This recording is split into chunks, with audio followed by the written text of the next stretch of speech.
Hey, what up guys? Just wanted to mention one more thing that I forgot to mention in my last little video update that I was going to include. Just kind of slipped my mind, but I'm not sure if everybody is aware.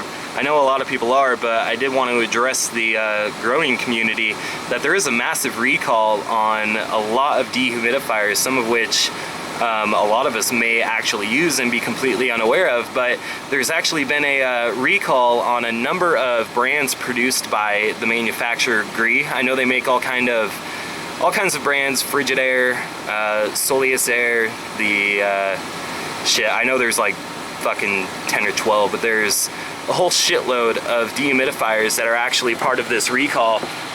And the way that you can tell is to actually take a look at the nameplate on your dehumidifier, which is back here on this white label here, which it will say your model number, and then there's also a date code on the bottom of that nameplate, which will tell you if your dehumidifier is part of that recall. And I know it goes for the 20 pint, the 25, 30, all the way up to the 70 pint dehumidifier.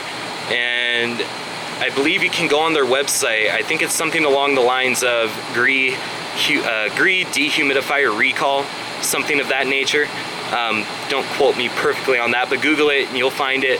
I know this recall actually started probably like a year ago, and at first my dehumidifier was not part of that recall, but when I started having a couple of issues with the dehumidifier, I was kind of skimming around online for parts, and come to find out they actually made another recall back in, I think, May, of like another fucking 4.5 million dehumidifiers or something like that. And sure as shit, my dehumidifier is part of that recall.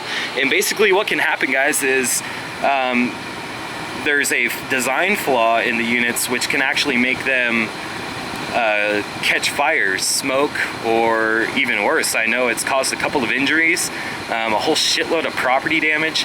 So, you know, I'm not running as much of a risk with having the dehumidifier out here in a little metal building, but you know, a lot of you guys I know have grow rooms set up in your houses, and you know, if your dehumidifier is part of that recall, I would definitely make sure it isn't, so then you're not at any risk.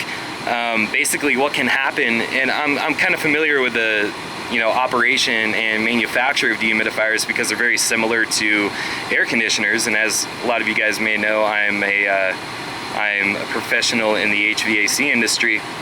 And basically I didn't read into that many details, but what it sounds to me is there's no thermal overload on the compressor or a similar flaw.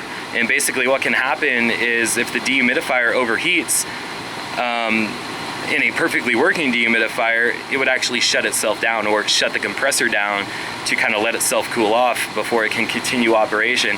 And apparently the flaw is somewhere therein. I'm not sure if the flaw actually causes the dehumidifier to overheat. If it's the condition I kind of laid out, then no, it wouldn't. But basically, if you're pushing your dehumidifier and it is part of that recall and doesn't have that safety protection, then you're definitely at risk. I know a lot of people's, if you look online, you can see where a lot of people did have issues with their dehumidifier, whether it be just, you know, releasing some smoke or actually catching, fucking bursting into flames. I know there's a lot of pictures where you can see like a fucking demolished dehumidifier, kind of a tongue twister, to where, you know, it looks like the fucking thing practically exploded, which obviously can be very dangerous. So make sure you check the status of your dehumidifier. Right now I have a new dehumidifier on the way, which I just bought out of pocket because I can't wait for the 2 to 6 fucking weeks for the refund from the manufacturer. But my dehumidifier is going to be coming tomorrow, so I only got one more day of operating this bad boy here, and I mean, chances are nothing bad's going to happen in that amount of time, hopefully, knock on wood.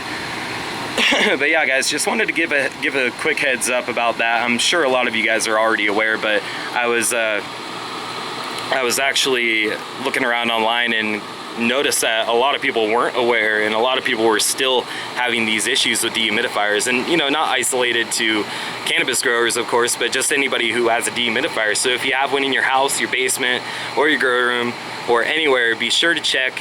And yeah, guys, be safe and get your fucking money back from those motherfuckers. And yeah, just wanted to let you guys know. Peace out.